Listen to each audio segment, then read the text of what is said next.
할렐루야. 오늘 참 복된 날입니다. 하나님께서는 우리가 드리는 예배를 가장 기뻐하십니다.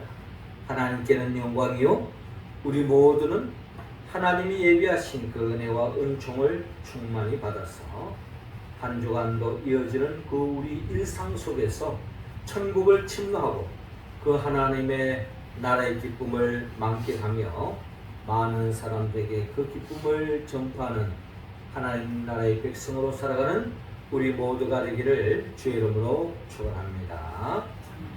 하나님께서 사람을 하나님의 형상과 모양으로 지으셨습니다. 그런데 이 사람에게 있어서 가장 힘든 것이 두 가지가 있다는 것입니다. 그것이 뭔가 하니 첫 번째가 사람이 죄를 범하지 않는 것. 이것이 참 어렵다는 거예요. 죄를 짓지 않는 것. 그것은 거의 불가능에 가깝다. 그래서 인간의 태초의 인간 아담도 하나님이 먹지 말라고 하는 선악을 알게 하는 나무의 열매를 먹음으로 죄를 지었던 것처럼 아담의 후손 우리 모두도 그 죄로부터 벗어날 수 있는 사람, 죄를 범하지 않는 사람은 이 세상에는 아무도 없다고 하나님의 성경을 통하여 우리에게 말씀하고 있습니다. 이처럼 죄를 짓지 않는 것이 어렵듯이 또 하나의 인간에 있어서 어려운 것이 하나 있는데, 자기 자신에 대하여 잘못한 사람을 용서하는 것이야말로 또한 가장 어려운 것이다 라고 이야기한 바가 있습니다. 죄를 짓지 않는 것도 어렵듯이 불가능에 가깝듯이 자기에게 잘못한 사람을 용서하는 것도 그의 불가능에 가까울 정도로 어렵고 힘들다 하는 것을 우리는 사람들의 삶을 통하여, 사람들의 모습을 통하여 우리는 헤아릴 수 있다는 것입니다. 이에 반해서 우리 주님은 우리의 인간의 연약함을 그 누구보다 잘 아시고 또한 그 어떤 죄를 지었다 할지라도 마치 탕자를 품어주는 아버지처럼 하나님은 우리 모든 죄를 용서해 주시고 회개하는 자에게 다시 품어주시는 그런 참 좋으신 하나님이심을 우리는 성경을 통하여 인간과 하나님, 하나님과 인간의 그 대조적인 모습을 우리는 성경을 통하여 잘 볼 수가 있습니다. 이처럼 하나님의 나라는 우리는 쉽게 표현한다면 좋은 관계 속에서 이루어진다. 죄를 짓는 순간에 하나님과 나의 관계가 깨지고 사람과 사람과의 관계가 벗어지는 것입니다. 그럴 때 하나님의 나라가 멀어진다는 거예요. 그러면 성경이 말하는 하나님의 나라는 하나님과 나와의 관계, 나와 다른 사람과의 관계가 다시 회복되어질 때, 좋은 관계로 이어질 때, 사이좋은 관계로 이루어질 때, 여기에 하나님의 나라를 더욱더 우리는 크게 만끽할 수 있다라고 우리는 고백할 수 있는 것입니다. 하나님, 우리가 그런 삶을 살기를 원합니다. 특별히 교회 공동체 속에서, 가정 공동체 속에서 사람들이 어우러 살아가는, 더불어 살아가는 모든 사람과의 관계가 좋은 관계로, 그래서 더 큰 하나님의 나라를 일상 속에 누리기를 주님은 원하고 있습니다. 자, 그렇다면 그런 좋은 관계로 나아가기 위해서 우리 어떤 삶을 살아야 되느냐? 오늘 주님은 오늘 본문 21절을 통하여 용서하라고 말씀하고 있습니다. 21절 말씀 우리 같이 한번 읽어봅시다. 시작.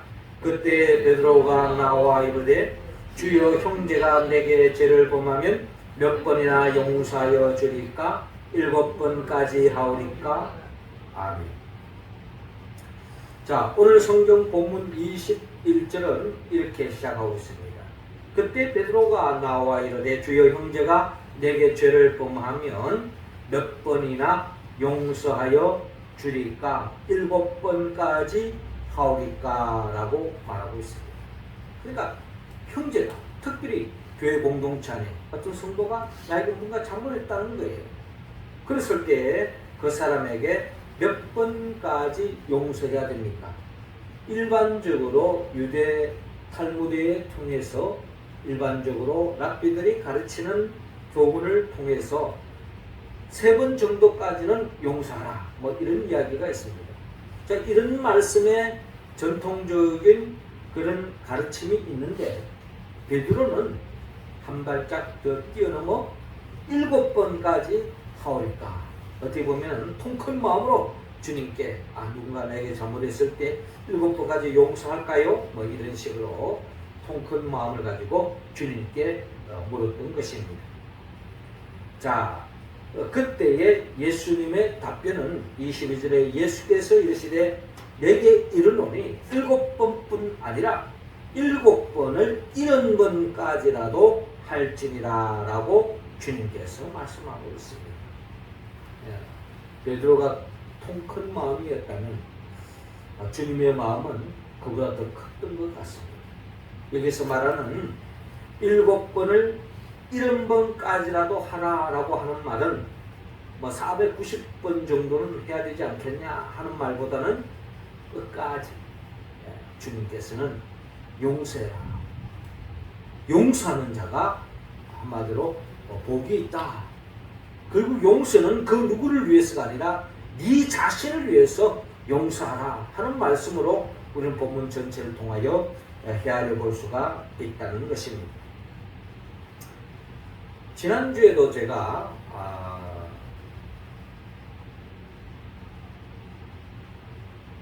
레오나르도 다빈치의 최후의 만찬에 대한 이야기를 전한 바가 있습니다만은 이 최후의 만찬, 이 레오나르도 다빈치의 이 글작에 또 하나의 어떤 담겨져 있는 에피소드가 있습니다.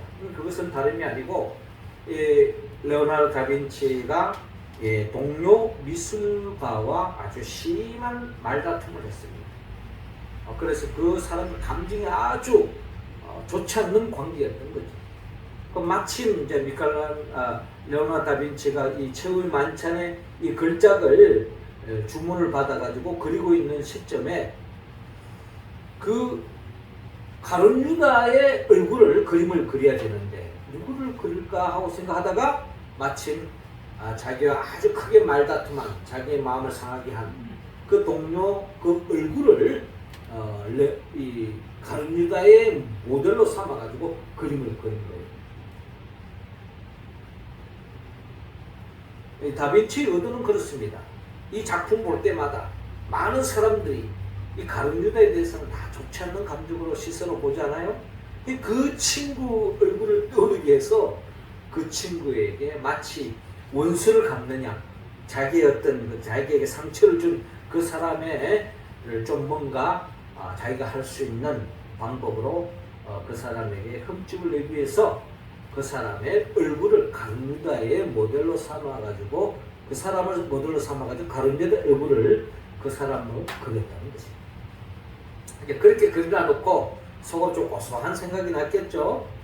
그러나 이제 예수님의 얼굴을 그려야 되는데 예수님은 우리가 잘 알다시피 참 뭔가 인자하고 모든 것을 품을 수 있는 그런 주님의 얼굴을 그리고 싶었는데 도저히 그림이 그려지지가 않는 거예요.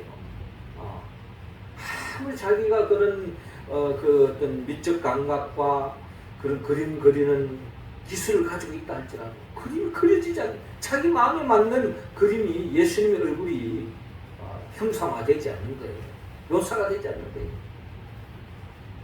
문득 생각하기를 그 친구와의 관계가 회복되지 않으면 예수님의 얼굴을 그릴 수 없겠다 하는 생각이 들어서 그는 그 작품의 완성을 위해서 그 친구와의 화해를 하고 그 얼굴을, 가룟 유다 얼굴을, 그 사람의 얼굴을 바꾸고 다시 예수님의 얼굴을 그리기 시작했을 때에 아주 자연스럽게 자기가 원하는 그 이미지로서의 예수님의 얼굴을 그림으로써 이 최후의 만찬의 이 작품을 완성했다라는 그런 이야기가 있습니다. 그렇습니다. 주님께서 오늘 우리에게 말씀하신 것처럼 내게 이르노니 7번뿐만 아니라 7번을 7번까지라도 용서하라라고 하는 이 말씀은 결국 그 누구를 위해서 아니라 나 자신을 위해서 하는 주님의 말씀인 것입니다.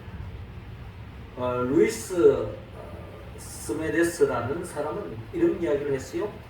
잘못을 저지르는 사람들을 용서해 줄 때 당신은 당신의 내면 세계에서 자라던 악성 종양을 제거하는 것이다 라고 이야기한 바가 있습니다. 진짜 이런 말은 결국 누군가가 분명히 나에게 잘못했어요. 잘못은 그 사람이 했는데 그 사람의 잘못을 통해서 내 삶에 어둠이 찾아오고 고통이 있어지고 내 삶이 힘들다는 것입니다. 그렇기 때문에 잘못한 거는 잘못하는 사람이 하나님 벌을 주는 게 당연하죠. 그런데 그 사람으로 인해서 내가 불행해지는 것을 주님은 원치 않는다는 거예요. 그래서 주님은 그 사람을 용서하라는 것은 결국 그 사람을 위한 그 이전에 네 자신을 위해서 내게 잘못한 사람을 용서하라 라고 하는 주님의 음성을 우리는 들어야 할 것입니다.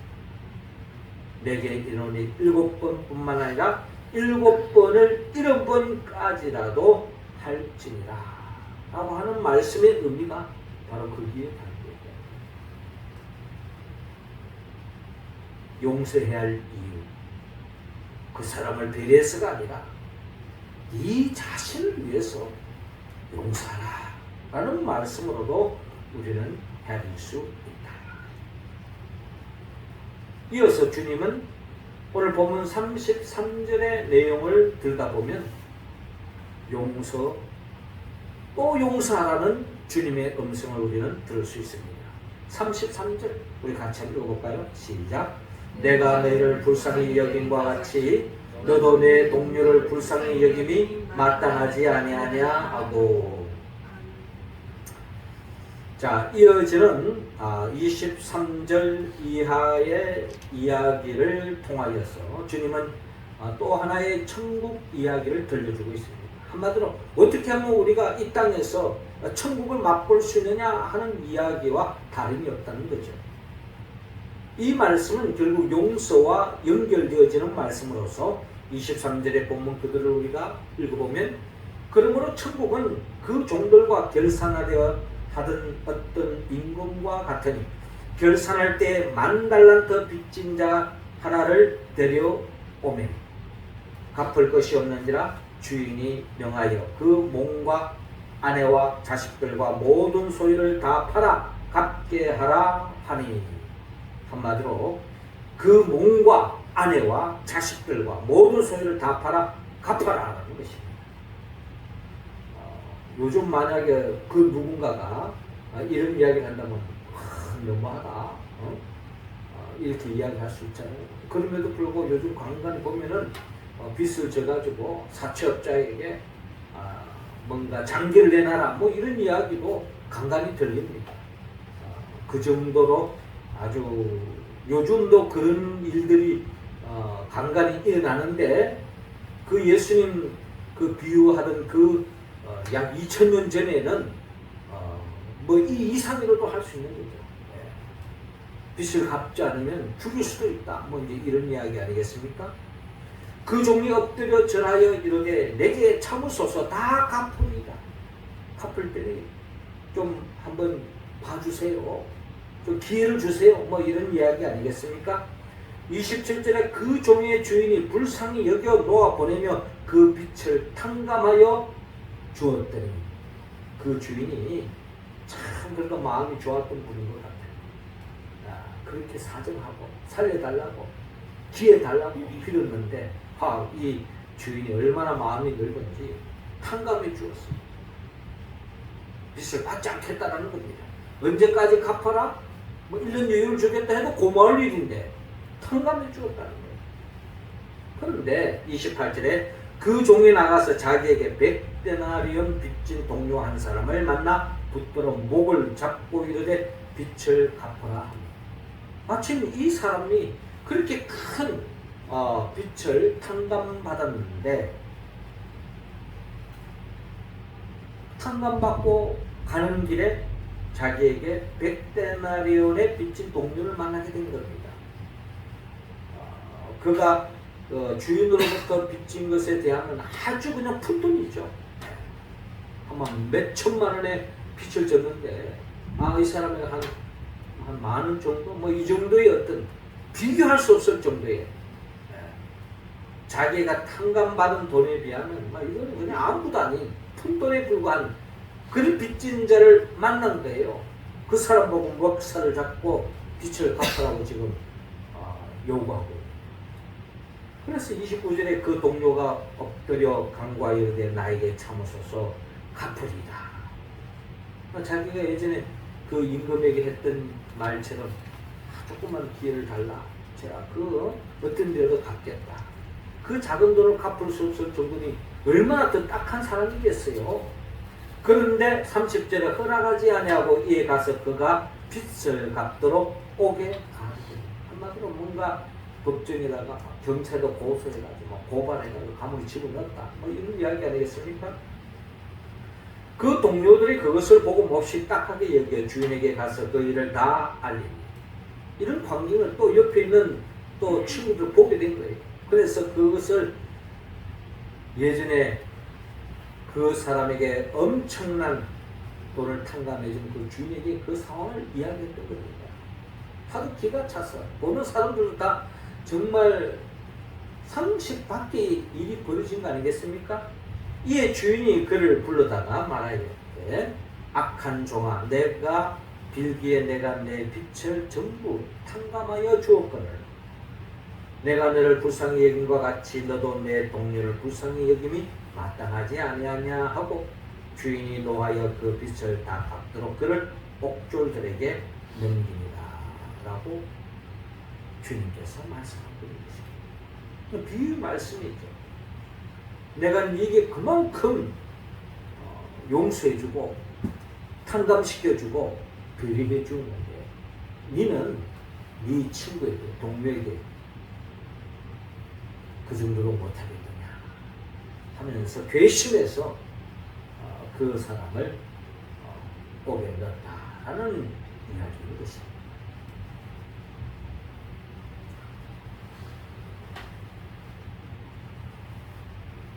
프랑스 왕이었던 루이 12세가 그가 왕자에 오르기 전에 많은 적들이 있었다고 합니다. 그가 왕으로 계승받기에 많은 장애물이 있었다는 거죠. 그래서 많은 적들이 이 루이 12세가 프랑스 왕이 못 되도록 엄청나게 음모를 꾸미고 방해하고 공작을 꾸미고 있습니다. 그러니 이 루이 12세 입장에서는 굉장히 칼을 마음으로 갈았겠죠. 그럼에도 불구하고 왕이 오르게 됐습니다. 자, 그런데 이 루이 12세가 자기의 어떻게 보면 왕으로 오르는데 그렇게 또 오랫동안 장애물이 됐고 대적했던 그들의 이름의 명단을 쫙 리스트를 뽑아오고 있습니다. 그러면서 그 이름 앞에다가 알바르 펜으로 십자가를 착착 긋기 시작합니다. 자, 이 소문을 듣고 그 루이 12세가 왕에 오르는 데에 방해했던 대적했던 많은 사람들이 그냥 가슴이 쪼그라드는데 이제 우리를 리스트를 뽑아주고 블랙 리스트에 우리가 뽑혔으니 이제 조만간 우리를 갖다가 다 죽일 거다. 이런 나름대로 공포 분위기가 조성되는 거예요. 그래서 막 해외로 도망가기 시작하는 거예요. 그런데 뒤늦게 소식이 들려오는 거예요. 루이 12세가 왕이 되고 난 뒤에 지난날에 자기에게 어떤 대적을 했다 할지라도 내가 다 용서해 주겠다 하는 소문이 들렸고 이게 별로 현실화된 것이. 어떻게 해서 그렇게 되느냐? 이 루이 12세 왕이 그의 고백에 의하면 자기 자신도 하나님 앞에 엄청난 큰 죄를 범한 죄인이었다는 거예요. 그러나 주님께서 나의 죄를 다 용서해 주셨다는 거예요. 그 은혜를 잊지 않고 그 은혜를 보답하는 마음으로, 그 은혜를 천분의 만분이라도 감사하는 마음으로, 보답하는 마음으로 자기의 천적들, 대적들을 다 용서하게 되었다는 그런 역사적인 이야기가 있는 것입니다. 그렇습니다. 우리는 이미 주님으로부터 용서함을 받은 사람, 우리 가운데 죄 안 지은 사람은 없습니다. 알게 모르게 하나님 앞에 지은 죄가 얼마나 많은지 모릅니다. 그러나 주님은 그 모든 죄를 묻지도 따지도 않으시고 이미 우리의 죄를 대신 짊어지고 십자가에 못 박혀 죽음을 통하여서 죄를 다 탕감해 주셨다는 것입니다. 그 은혜를 조금이라도 기억한다, 그 은혜 조금이라도 보답하고자 한다면 우리는 우리에게 그 어떠한 잘못한 사람에 대해서도 용서할 수 있는 우리의 모습이 되었겠죠. 시편 기자는 시편 103편 12절을 통하여 동이 새에서 먼 것 같이 우리의 죄가를 우리에게서 멀리 옮겨섰으며 라고 고백하고 있습니다. 우리의 죄를 동이 새에서 먼 것 같이 더 이상 우리의 지난날의 죄를 묻지도 따지지도 않고 용서해 주신 우리 주님의 그 은혜를 시편 기자는 잊지 않고 고백하고 그 은혜를 베풀으신 주님을 찬양하고 있는 것처럼 우리도 그런 마음을 가지고 용서해야 된다는 거죠. 에베소서 4장 31절 이하를 보면 너희는 모든 악독과 노함과 분냄과 떠드는 것과 비방하는 것을 모든 악의와 함께 버리고 서로 친절하게 하며 불쌍히 여기며 서로 용서하기를 하나님이 그리스도 안에서 너희를 용서하신 것 같이 하라라고 말씀하고 있습니다. 교회 속에서라든지 가정 속에서라든지 직장 속에서라든지 동료 속에 이웃 속에 그 누구와의 관계도 이런 서로 용서하고 용서를 베풀어 줌으로써 좋은 관계로 나아가라. 이것이 바로 주님으로부터 용서함을 받은 그 은혜를 보답하는 유일한 길이라는 것을 우리에게 말씀하고 있습니다. 주님께서 오늘 비유를 통해서 말씀하셨듯이 내가 너희를 불쌍히 여긴 것 같이 너도 내 동료를 불쌍히 여김이 마땅하지 아니하니라. 우리를 용서하는 것이 마땅하다라고 주님께서 우리에게 말씀하고 있는 것입니다. 용서할 때에 하나님의 그 베푸르신 그 은혜가 더 크게 우리 삶 속에 자리 잡으므로 더 큰 하나님의 나라의 기쁨을 맛볼 수 있다는 거죠. 마지막 세 번째로 오늘 본문 35절을 통하여 다시 한 번 더 우리에게 용서하라, 끝까지 용서하라고 말씀합니다. 35절 우리 다 같이 한번 읽겠습니다. 시작. 너희가 각각 마음으로부터 형제를 용서하지 아니하면 나의 하늘 아버지께서도 너희에게 이와 같이 하시리라. 아멘. 그렇습니다. 오늘 본문 35절 결론적으로 주님께서 우리에게 말씀하시기를 너희가 각각 마음으로부터 형제를 용서하지 아니하면 나의 하늘 아버지께서도 너희에게 이와 같이 하시리라 라고 말씀하고 있습니다. 우리가 잘 아는 감리교회의 창시자라고 하는 존 웨슬리 목사님이 어느 길을 가는 가운데에 자기가 잘 아는 사람을 만나서 그 사람에게 묻습니다. 뭐라고 묻는가 하니 아직도 그 친구를 미워하십니까? 라고 묻는 거예요. 아마 그 사람은 누군가를 친구를 아주 미워하는 그런 사람이었던 것 같습니다.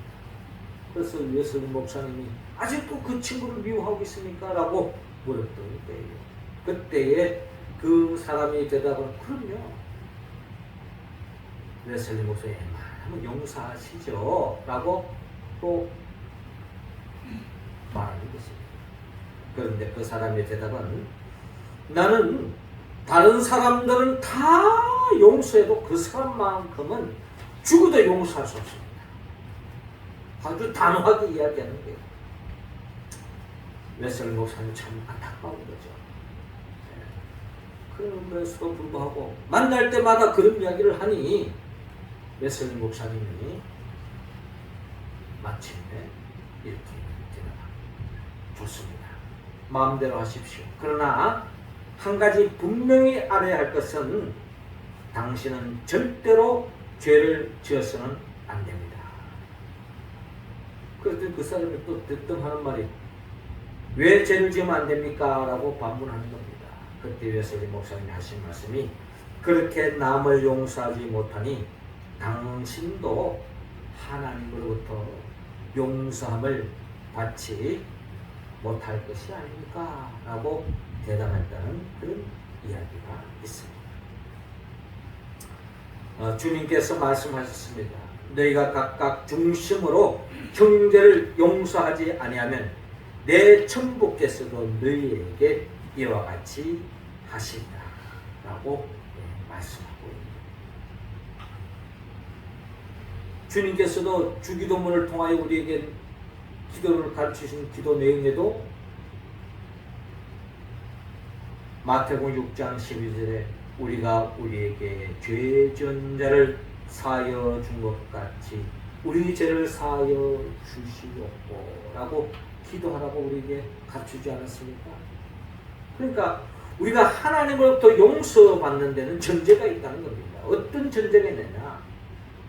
네가 네게 잘못한 죄지은 잘못한 그 사람을 용서해 주라는 용서해 줄 때에 하나님 또한 용서의 은총을 베풀어 주신다라는 말씀입니다.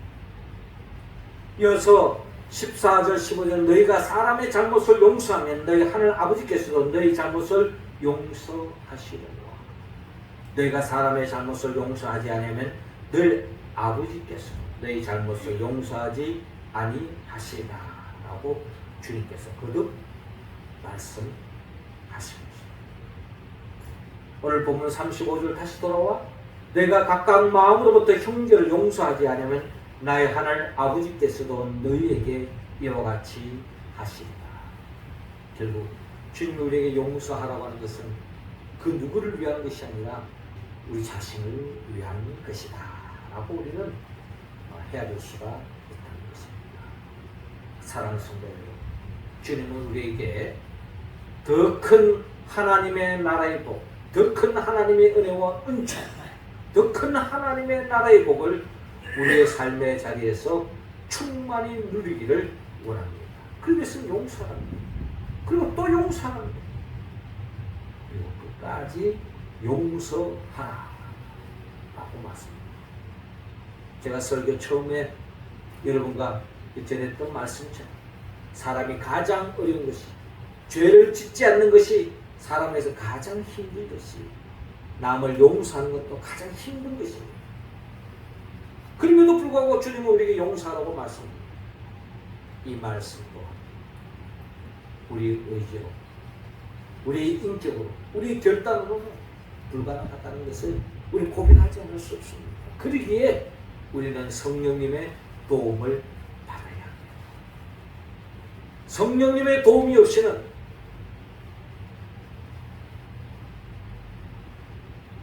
우리는 끊임없이 죄를 범할 수밖에 없고 끊임없이 우리는 용서하지 않음으로 인하여 하나님의 나라와 점점 더 멀어지는 인생길을 살아갈 수밖에 없다는 거예요.